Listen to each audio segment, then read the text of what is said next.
My name is Mackenzie, and at 31, I never expected my life would become a cautionary tale about trust. Just last month, I sold my tech startup for $20 million ready to buy my dream home with a $10 million cash offer. Growing up with my struggling single mom Diane and younger sister Rebecca, I thought I knew what family meant. So when I needed a safe place for the cash overnight, I chose my mom's house. By morning, both my mom and sister had vanished with the money, leaving just a taunting note. If you're wondering why I'm smiling, stick around. Before I continue, drop a comment letting me know where you're watching from. Hit that like button, and subscribe to see how I turn this betrayal into the sweetest revenge. Let me take you back to where it all began. I grew up in a cramped two-bedroom apartment in Portland with peeling wallpaper and a persistent mold problem. Mom worked double shifts at the local diner, coming home with swollen feet and the permanent scent of grease clinging to her uniform. Money was always tight. Christmas meant one modest gift, birthdays were celebrated with homemade cake, and vacations simply didn't exist in our vocabulary. From an early age, I understood that education was my ticket out. While other kids played after school, I studied. When my classmates went to parties on weekends, I worked part-time at the local grocery store, saving every penny. My determination bordered on obsession. I remember my high school counselor, Mrs. Patterson, telling me, "Mackenzie, you work like someone's chasing you." And in a way, something was the fear of remaining trapped in the cycle of poverty. My efforts paid off when I received a full scholarship to MIT. Even then, I worked two part-time jobs to cover living expenses. I survived on ramen noodles and free campus events, sending what little I could spare back home to help Mom and Rebecca. Those college years were a blur of lectures, coding marathons, and late-night shifts at the campus library. After graduation, I landed a junior developer position at a small tech firm. Within 2 years, I had developed enough industry connections and confidence to branch out on my own. My startup, SecureFlow, specialized in encryption software for financial institutions. We struggled initially 18-hour workdays, maxed out credit cards, and the constant terror of failure. But by our third year, we'd secured major clients and began turning significant profits. Throughout this journey, my relationship with my mother Diane remained complicated. On the surface, she seemed supportive, congratulating me on achievements and proudly telling her friends about my success. But there were moments when I caught a flicker of something else in her eyes, resentment, perhaps. When I'd excitedly share a business breakthrough, she'd listen quietly before changing the subject to Rebecca's struggles or her own health problems. As my company grew, I made sure to share my success. I bought Mom a modest but comfortable 3-bedroom house in a nice neighborhood, complete with a garden she'd always wanted. I paid off her medical debts and set up a monthly allowance generous enough that she could finally quit waitressing.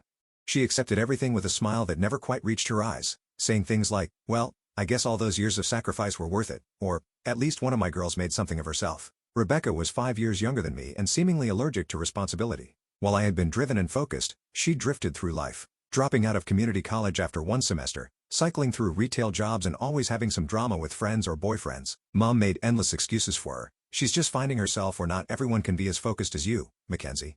In recent years, Rebecca's financial dependence had increased. Every few months, there would be an emergency car repairs, overdue rent, unexpected medical bills. I always sent money, though I'd occasionally suggest career counseling or offer to help her find a steadier job. These suggestions were usually met with teary phone calls to Mom about how I thought I was better than everyone else. Last Thanksgiving, I noticed something odd.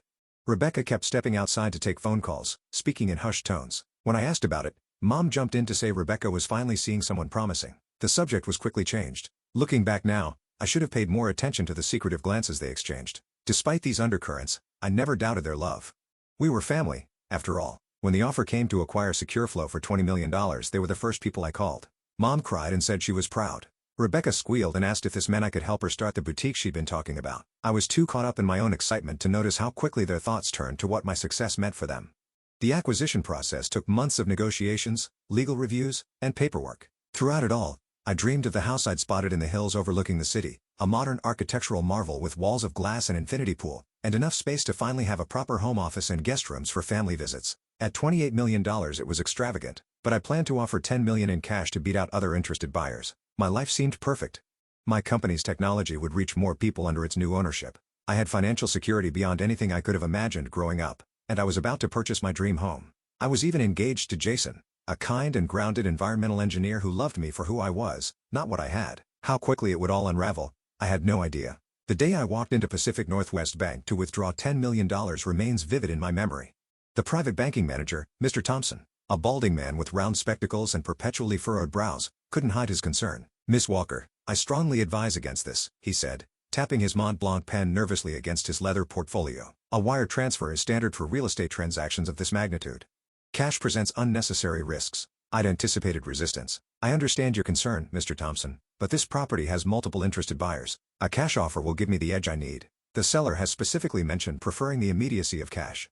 He leaned forward, lowering his voice as though sharing a secret. Even if that's the case, we're talking about $10 million in physical currency. That's $20,500 bills. It would fill several large duffel bags and weigh approximately 22 pounds per million. I've done my research. I'm aware. I've arranged for private security to accompany me directly to a secure location. The money will only be in my possession for 48 hours at most before the closing meeting. After nearly an hour of similar exchanges and signing multiple liability waivers, Mr. Thompson reluctantly began the process. I had to wait 3 business days for the bank to prepare such a large cash withdrawal. They needed to bring in currency from regional reserves, a fact that only reinforced my belief that a cash offer would impress the sellers. When I told Jason about my plan that evening over dinner at our favorite Italian restaurant, his reaction mirrored Mr. Thompson's. "Mackenzie, this is insane," he said, setting down his fork, his penny a la vodka forgotten. "You're putting yourself at risk. What if someone follows you from the bank? What if there's a robbery?" "I've hired Kyle's security firm," I countered, referring to my college friend who ran a personal security company. 2 armed guards will escort me from the bank to Mom's house. The money will be in her safe overnight, and then the guards will accompany me to the closing. Why are Mom's safe? Why not a bank safety deposit box? His brown eyes reflected genuine concern. Bank boxes have size limitations. Besides, Mom's safe is practically a vault. I had it installed for her 3 years ago when she started collecting those ridiculous porcelain figurines she's so worried about. Jason ran a hand through his dark hair, a gesture I knew signaled his frustration. "This is unnecessary, Mac. Wire transfers exist for a reason. The Richardsons had 3 offers fall through due to financing issues. Cash means certainty. Trust me, I know what I'm doing." I reached across the table for his hand. "It's one night, and then we'll have our dream home." He squeezed my hand but didn't look convinced. "I just don't understand why you won't let me come with you." "Because you have that important presentation for the river restoration project. It's only one night. I'll be perfectly safe at Mom's." 2 days later, I stood in a private room at Pacific Northwest Bank as 2 tellers counted out $10 million in front of me. The money was placed in special tamper-evident bags, which were then loaded into 3 nondescript duffel bags. As promised, Kyle had sent 2 of his best men, Trevor, a former military police officer, and Marcus, who'd worked executive protection for tech CEOs. The drive to Mom's house was uneventful. We took an indirect route, switching lanes often to ensure we weren't being followed. Trevor drove while Marcus sat beside me in the backseat, his hand never far from his concealed weapon. When we arrived at Mom's modest suburban home, her eyes widened at the sight of the security team. Rebecca was there too, supposedly helping Mom prepare for a garden club meeting. I now realized that was just another lie. "Goodness, Mackenzie," Mom said as Trevor and Marcus carried the bags inside. "Is all this security really necessary?" $10 million isn't something to take lightly, I replied, directing the men toward the home office where the safe was located. The safe was built into the wall behind a sliding bookcase, a bit dramatic, but Mom had insisted on the hidden feature when I had it installed. It was a serious piece of equipment, fireproof, with an electronic lock and backup key system. It could easily hold all 3 duffel bags with room to spare. As Trevor and Marcus placed the money inside, I couldn't help but notice Mom and Rebecca hovering in the doorway, their eyes fixed on the bags. At the time, I interpreted their interest as natural curiosity. Now, I understand it was something far more calculating. "We'll pick you up tomorrow at 9, Trevor said as they prepared to leave. "Call if you need anything before then." After they left, an odd tension filled the house. Mom busied herself in the kitchen, preparing dinner with unusual enthusiasm. Rebecca peppered me with questions about the house I was buying, its location, and whether I planned to install a similar safe there. During dinner, Mom asked questions she'd never shown interest in before. "So this money," she said, twirling spaghetti around her fork, "it's all in cash, not chucks or anything?" "Yes, all cash. $500 bills mostly," I answered between bites. "And the bank just let you walk out with that much?" Rebecca asked, her voice higher than usual. "Not exactly. There was quite a process, and as you saw, I hired security." Mom nodded thoughtfully. "And these people tomorrow, they're expecting cash? They won't find it strange?" "The real estate world operates differently at this level," I explained. "Cash offers speak volumes, especially for properties like this one." Later that evening, Mom received a phone call that she took in her bedroom. Door closed. When she returned, her cheeks were flushed. "Everything okay?" I asked. "Oh, just Helena from Garden Club confirming tomorrow's meeting," she said, not quite meeting my eyes. I slept in my old bedroom that night, the twin bed uncomfortable for my adult frame. Around midnight, I thought I heard whispers in the hallway but dismissed it as my imagination or perhaps Mom checking on me like she used to when I was a child. Had I known it would be the last normal night of my life, I might have paid more attention to the signs, the unusual interest in the money, the secret phone calls, the subtle excitement that seemed to vibrate through the house.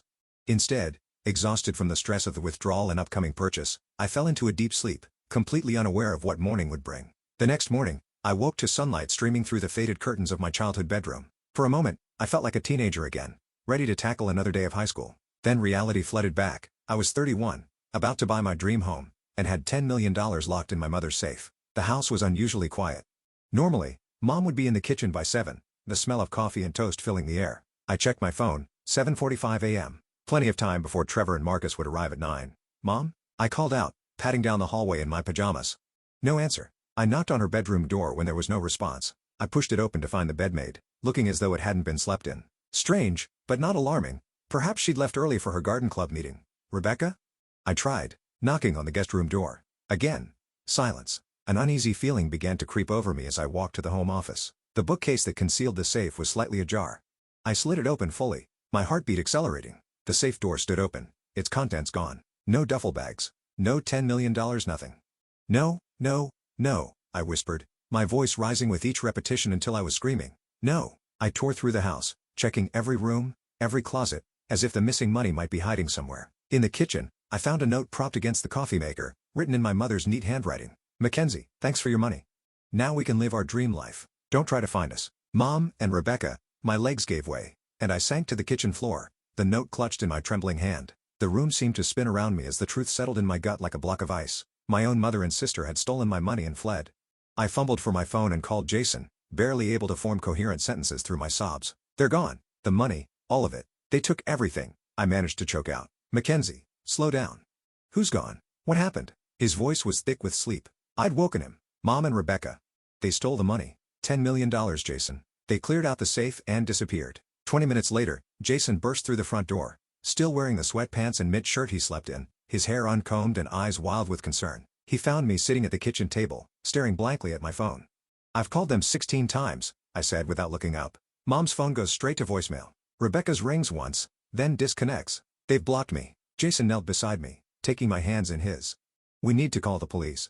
Right now." The next few hours passed in a blur. 2 patrol officers arrived first, followed by Detective Sarah Martinez, a sharp-eyed woman with salt and pepper hair pulled back in a tight ponytail. She took detailed notes as I explained the situation, her expression giving away nothing. "Let me make sure I understand," she said after I finished. "You voluntarily brought $10 million in cash to your mother's house, placed it in her safe, and now both your mother and sister are gone along with the money." Put like that, it sounded impossibly naive. I nodded, shame burning my cheeks. "And you have documentation for this cash withdrawal?" I showed her the bank receipts and liability waivers on my phone. She photographed each one, then asked, "Do you have reason to believe they were planning this? Any unusual behavior recently?" "Nothing concrete," I admitted. "They seemed interested in the money, but that's natural, isn't it? $10 million in cash isn't something you see every day." Detective Martinez's expression softened slightly. "Ms. Walker, I'll be honest with you. This is a complex situation because you willingly brought the money to your mother's house and placed it in her safe. It could potentially be argued this was a gift or a family financial arrangement gone wrong." "A gift? I was buying a house. They knew that." "This was theft. I understand, and will investigate thoroughly. But you should prepare yourself. Family matters involving money can be challenging from a legal perspective." After the detective left, promising to put out an alert for my mother and sister, Jason held me as I alternated between sobbing and rage. "Who does this?" I kept asking. "What kind of mother steals from her own daughter?" My phone chimed with a text message from an unknown number. With shaking hands, I opened it to find a photo of Mom and Rebecca boarding what appeared to be a private plane, both wearing large sunglasses and wide smiles. The message read, "Always wanted to fly private. Thanks for making it possible." 5 minutes later, a voicemail notification appeared. It was from Rebecca, likely using a burner phone. "Hey, sis." Her voice dripped with false sweetness. "Bet you're freaking out right now. Well, get over it. You've had everything handed to you your whole life while Mom sacrificed everything. All those years of watching you succeed while I struggled, that money is our turn. You can make another $10 million with your big brain, but this is our only chance. Don't bother looking for us. By the time you hear this, we'll be in a country with no extradition treaty. Love you." The casual cruelty of her words felt like physical blows. Had I really been handed everything? I'd worked myself to exhaustion for years, taken enormous risks with my company, and always shared my success with them. I'd bought Mom a house, paid her bills, helped Rebecca countless times when she was in financial trouble. "They planned this," I whispered, the realization dawning.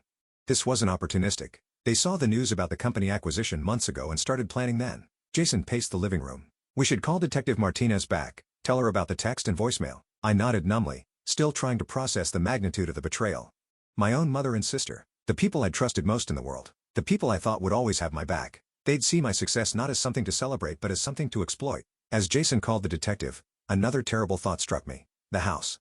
My dream home. The purchase that was supposed to happen today. I was now short $10 million with no way to replace it in time. The life I'd worked so hard to build was crumbling around me, and the worst part was that the people who destroyed it were the very ones I'd tried hardest to lift up along the way. The following days blurred together in a haze of police interviews, lawyer consultations, and sleepless nights.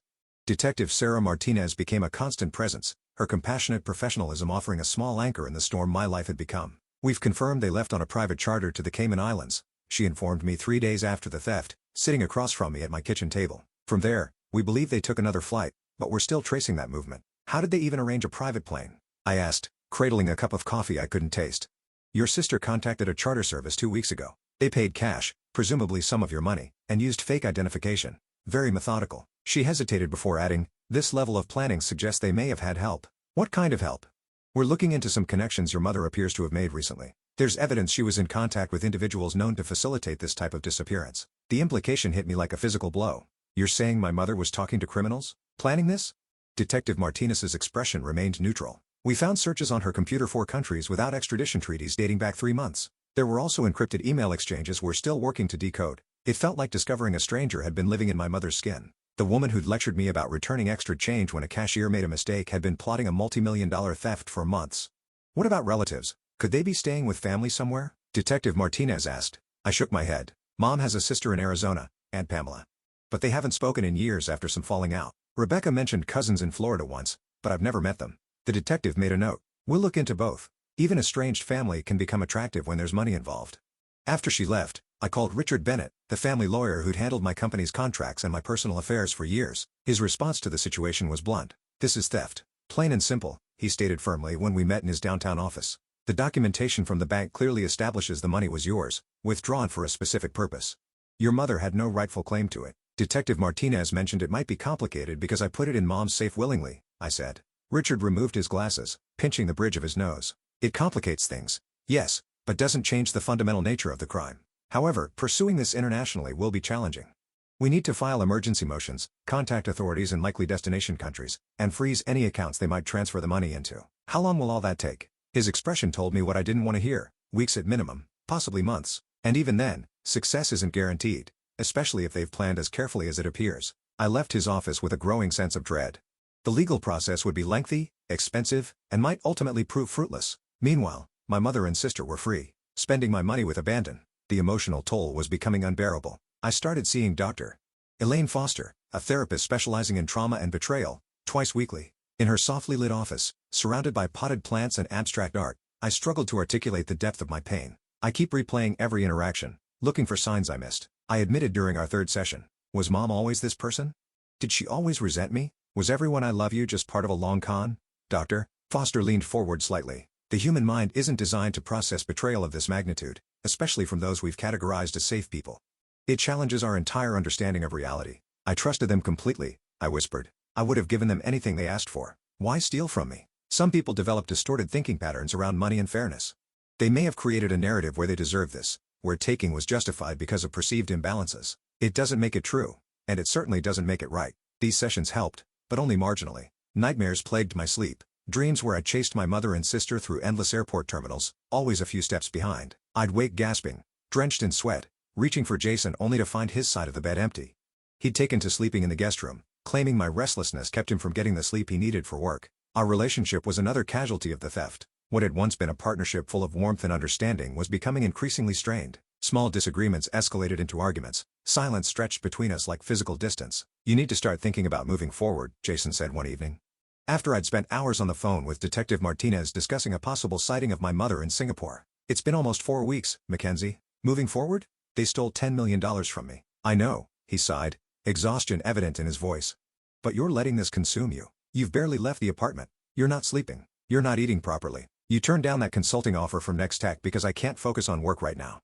"That's exactly my point. Your entire life has become about finding them. There's more to you than this situation, Mac." I couldn't make him understand that this wasn't just about the money. It was about the complete shattering of my reality.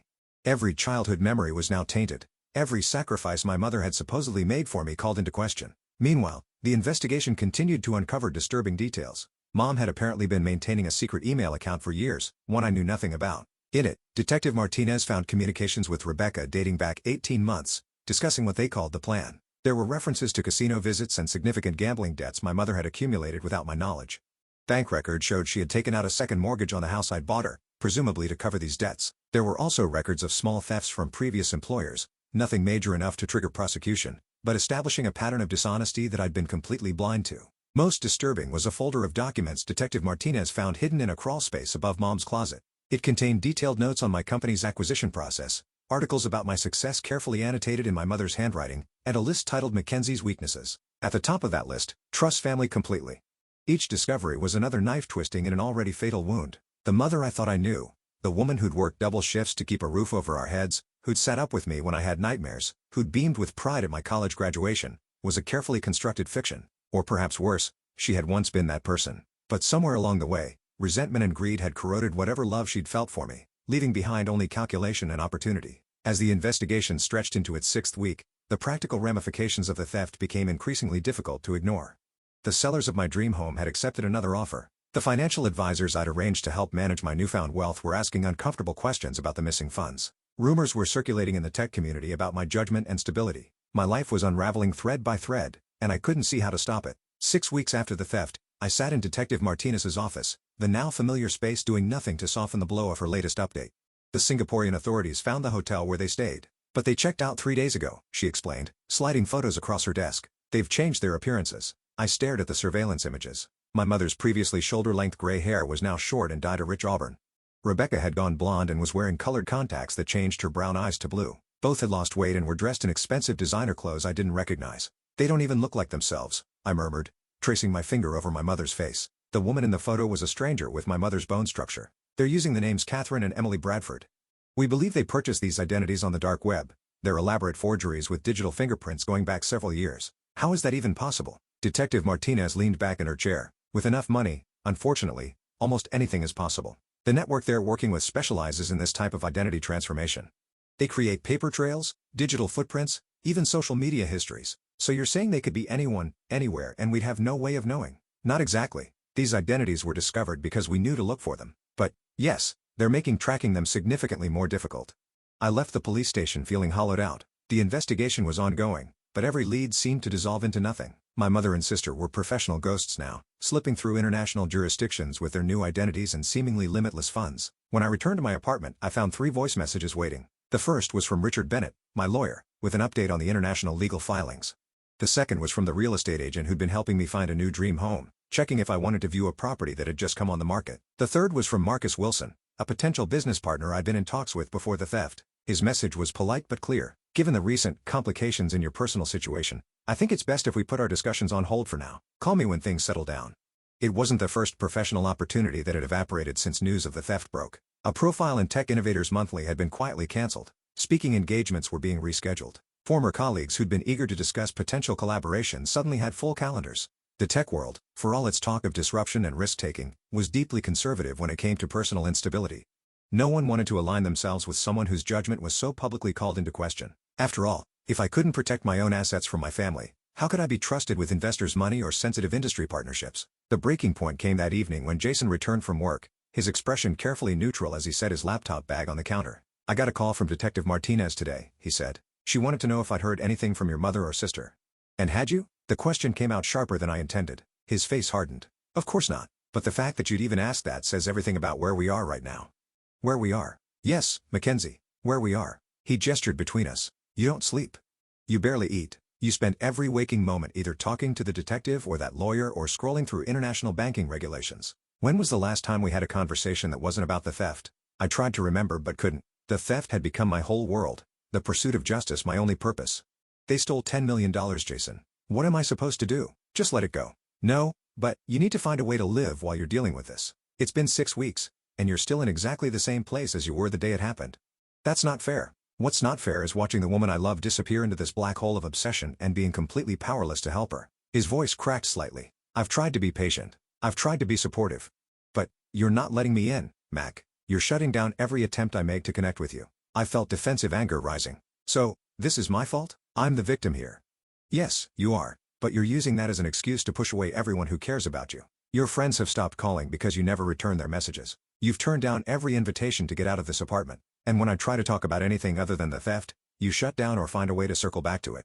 Deep down, I knew he was right, but admitting it felt like another surrender, another loss I couldn't afford. What do you want from me? I asked, my voice small. Jason ran a hand through his hair. I want you to decide if there's room in your life for anything besides this pursuit, because right now it doesn't feel like there is. Are you giving me an ultimatum? I'm asking for honesty, Mackenzie. Can you see a future beyond this? Can you imagine a day when you're not consumed by finding them? I opened my mouth to say yes, to promise him I could move forward, but the words wouldn't come.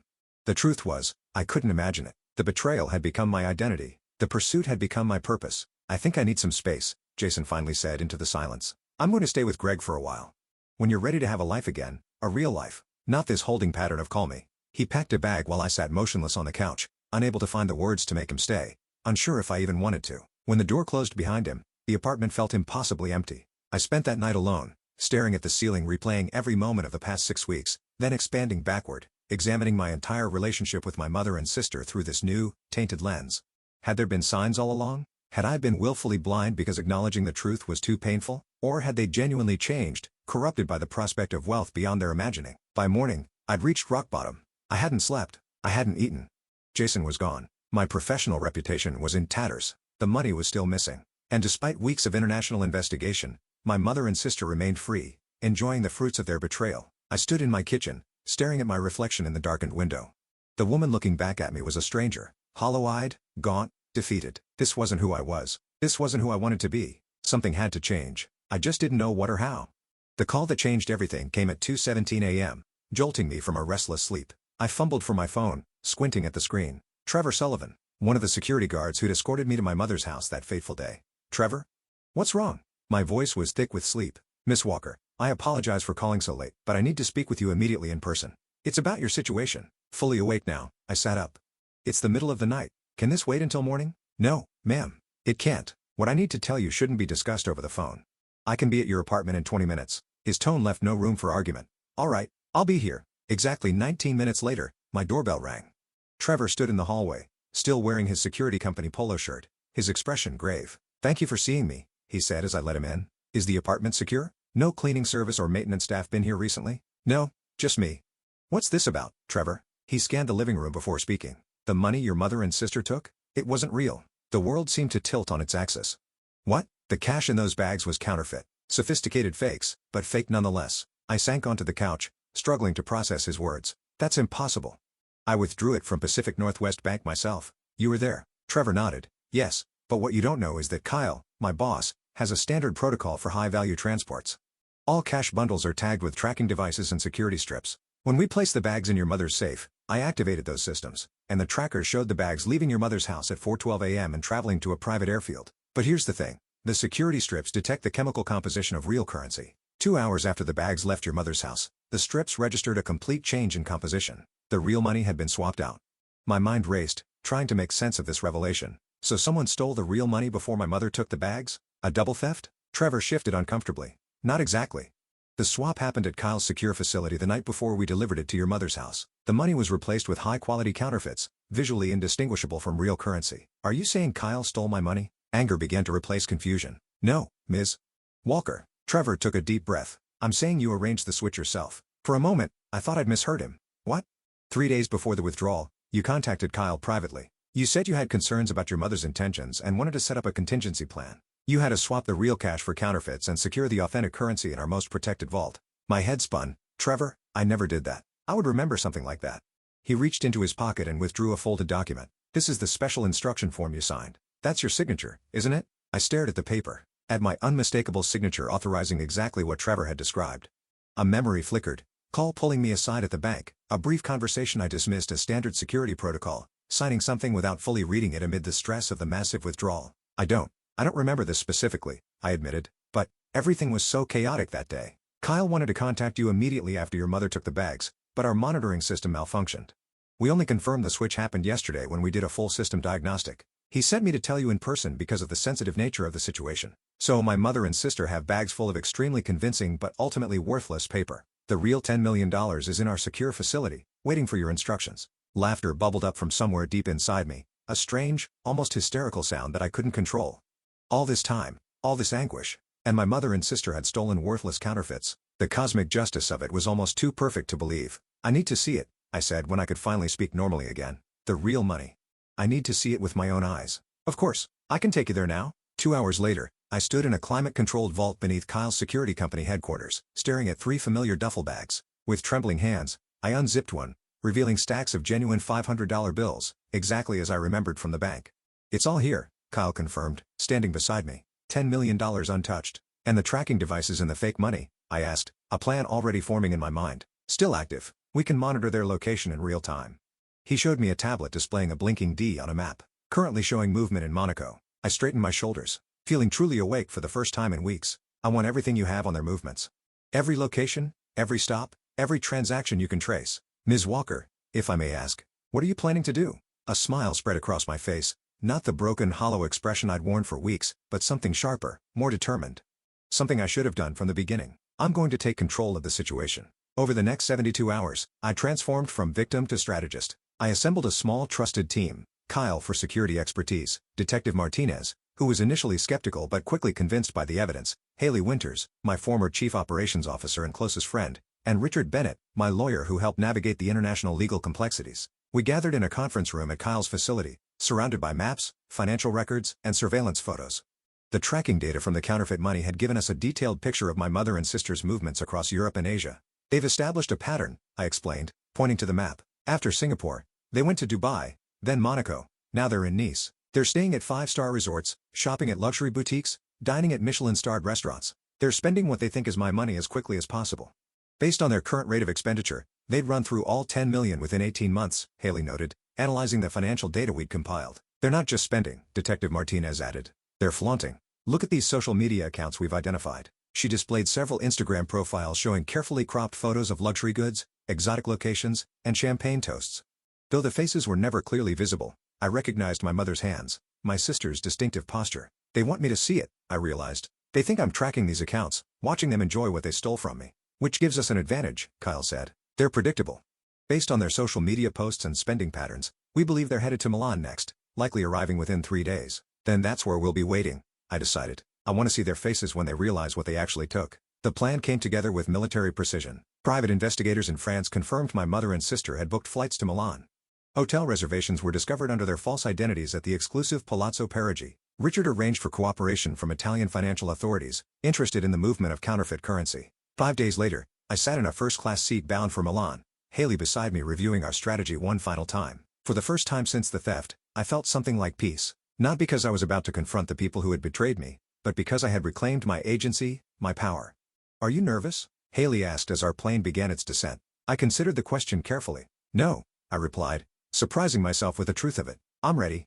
Milan greeted us with unseasonably warm sunshine and clear blue skies, as if the universe itself approved of what was about to unfold. Our team established a command center in a suite at a hotel near the Palazzo Parigi, where Kyle's surveillance confirmed my mother and sister had checked in that morning. "They've made dinner reservations at La Scala restaurant for 8 o'clock, Detective Martinez informed us, reviewing the intelligence gathered by our Italian counterparts. "Private table in the back, champagne pre-ordered." "Perfect," I said, studying the restaurant's floor plan.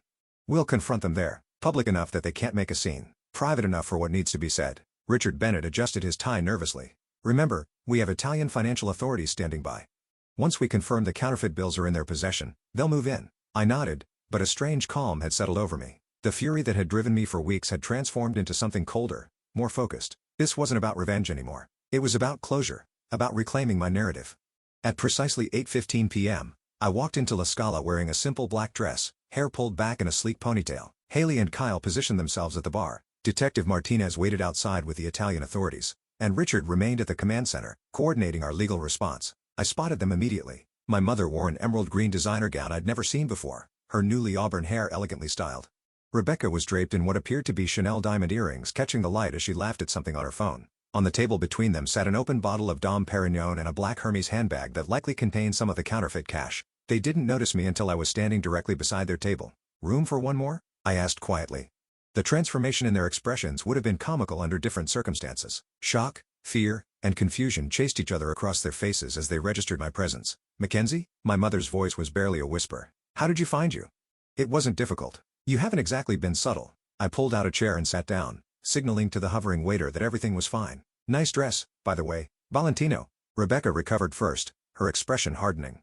"What do you want?" "Come to beg for your money back." I smiled, the calm inside me deepening. "Actually, I came to ask how you're enjoying spending it. Is it everything you dreamed it would be?" My mother's eyes narrowed with suspicion. "What kind of game are you playing?" "No game. I'm genuinely curious. $10 million is a lot of money. Has it been worth it? Worth destroying our family, Worth becoming fugitives? Worth throwing away any shred of integrity you might have had left? Rebecca laughed, though it sounded forced. Save the guilt trip. Mackenzie, you can make another 10 million with your precious company. This was our only chance at the life we deserve. The life you deserve, I repeated thoughtfully. And what exactly do you think that is? Freedom, my mother said, finding her voice. Freedom from struggling. From always being one emergency away from disaster. From watching you succeed while you what? Lived in the house I bought you? Accepted the monthly allowance I provided? Called me every time you needed money for another self-inflicted crisis? The words came out sharper than I intended, and I took a breath, centering myself. But that's not really why I'm here. I reached for Rebecca's handbag, ignoring her protest as I opened it and removed a stack of bills. Do you know what's special about $500 bills? They exchanged confused glances. They're rare enough that most people have never handled one, which makes them perfect for counterfeiting, if you know what you're doing. I held the stack up to the light, showing them the watermark. High-quality fakes, almost impossible to detect without special equipment. The blood drained from my mother's face. What are you talking about? The money you stole? It's fake. Every single bill. Worthless. Rebecca snatched the stack from my hand. You're lying. We've been spending it for weeks, small amounts in tourist areas where cashiers don't look too closely or at luxury stores where they were distracted by your apparent wealth. But try depositing a significant sum in a bank? Try purchasing property? It won't work. My mother's hands trembled as she reached for her wineglass. I don't believe you. The real money never left the security company's vault. It's still there, all $10 million waiting for me to use it as intended. That's impossible, Rebecca hissed. We took it from the safe ourselves, after it had been swapped for counterfeits. Yes. I leaned forward. Did you really think I'd leave that much cash unsecured without a backup plan? I knew something was wrong. I didn't want to believe it was you, but I protected myself anyway. The truth of my words registered in their expressions, dawning horror mixed with disbelief. Rebecca began frantically rifling through her bag, examining the bills more closely. Even if that's true, my mother said, her voice unsteady, you can't prove we took it. It would be your word against ours. That might have been true, except for the tracking devices embedded in the counterfeit bills. Devices that have been recording your movements across 3 continents. I gestured subtly toward the entrance, where Detective Martinez now stood with 2 Italian officers. The authorities know exactly where you've been and what you've done. Rebecca's face crumpled. You set us up? No, I corrected her gently. You set yourselves up the moment you decided to steal from me. What followed was surprisingly anticlimactic. The Italian officers approached quietly, discreetly showing their badges and requesting that we all come with them. My mother and sister were separated for questioning, their hotel rooms searched, revealing nearly $7 million in counterfeit bills they hadn't yet spent. In a sterile interview room at the Milan Financial Crimes Division, I sat across from my mother for what I knew would be the last time. Her designer dress looked out of place against the institutional furniture, her carefully applied makeup smudged from crying. Why? I asked simply. I gave you everything you ever asked for. What made you think you deserved it all? She wouldn't meet my eyes. You make it sound so simple. It is simple, Mom. You're my mother. I loved you. I trusted you. And you had everything. The words burst from her like they'd been held back for years. Everything always came so easily to you. Good grades, scholarships, success. Do you know what it's like to watch your child surpass you in every possible way? To become the charity case in your daughter's perfect life. I never saw you that way. I wanted to share my success with you. With both of you. On your terms, she countered bitterly. Your money, your rules, your constant judgment about how we lived our lives. I considered this, wondering if there was truth in her perception I hadn't recognized. Maybe there were times I was controlling with the help I offered. But stealing from me? Planning it for months? That's not a response to controlling behavior. That's something much darker. She had no answer for that. In another room, Rebecca was more forthcoming with Detective Martinez, perhaps hoping for leniency. She detailed how her mother had first proposed the idea after learning about my company's acquisition. How they'd researched ways to disappear with large sums of money, practiced opening the safe when I visited and carefully cultivated their cover story about the Garden Club meeting. The legal proceedings were complex and spanned multiple jurisdictions. In the end, both faced charges for theft, possession of counterfeit currency and fraud. My mother received a 5-year sentence. Rebecca 3 years with possibility of parole, after 18 months. The question of whether to press charges had been agonizing. Richard and Detective Martinez both advised that I should, arguing that without consequences, they might target someone else in the future. In the end, I agreed. Though I declined to provide victim impact statements that might have lengthened their sentences. They've lost everything that matters, I told Richard as we finalized the paperwork. Their freedom, their relationship with me, their credibility, that's punishment enough. 3 months after the confrontation in Milan, I finally completed the purchase of my dream home, not the glass and steel mansion I'd originally coveted, but a warm, welcoming property on a wooded lot overlooking the city. It had fewer bedrooms but more character, wrap-around porches perfect for morning coffee, and a sense of security I desperately needed. Jason had returned after our confrontation in Milan, his pride in how I'd handled the situation rekindling what had dimmed between us. We were rebuilding slowly, with regular date nights and a standing appointment with a couples therapist who was helping us process the trauma of the past months. You know what's ironic? I said to him one evening as we sat on the porch swing, watching the sunset paint the sky in shades of pink and gold. If they'd just asked, I would have given them money. Not 10 million, but enough to change their lives for the better. Jason's arm tightened around my shoulders. Some people can't ask. Taking feels like power to them, especially when asking would mean acknowledging you had something they needed. I'm not sure I'll ever understand it completely, I admitted, but I'm learning to live with the questions. And I was. The nightmares had subsided.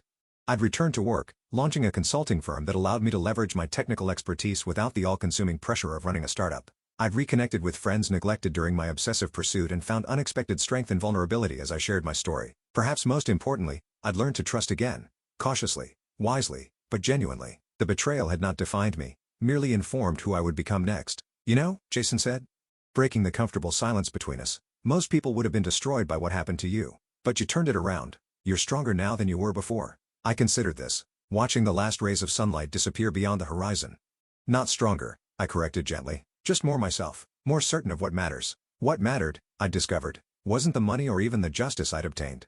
It was the capacity to face betrayal without becoming bitter, to seek truth without losing compassion, to rebuild without forgetting the lessons of what had been broken. As darkness settled around us, I found myself genuinely grateful, not for what had happened, but for what it had revealed. My own resilience, the loyalty of those who had stood beside me, and the profound understanding that while trust could be shattered, it could also be rebuilt, stronger and wiser than before. I've shared this story not to satisfy anyone's curiosity about family drama or financial crime, but because I know many of you have experienced betrayal in your own lives, maybe not on the scale, but painful nonetheless.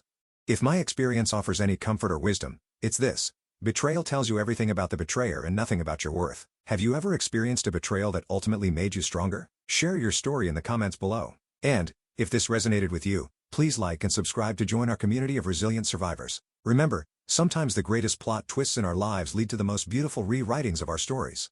Thank you for listening, and until next time, trust wisely, but never stop trusting completely.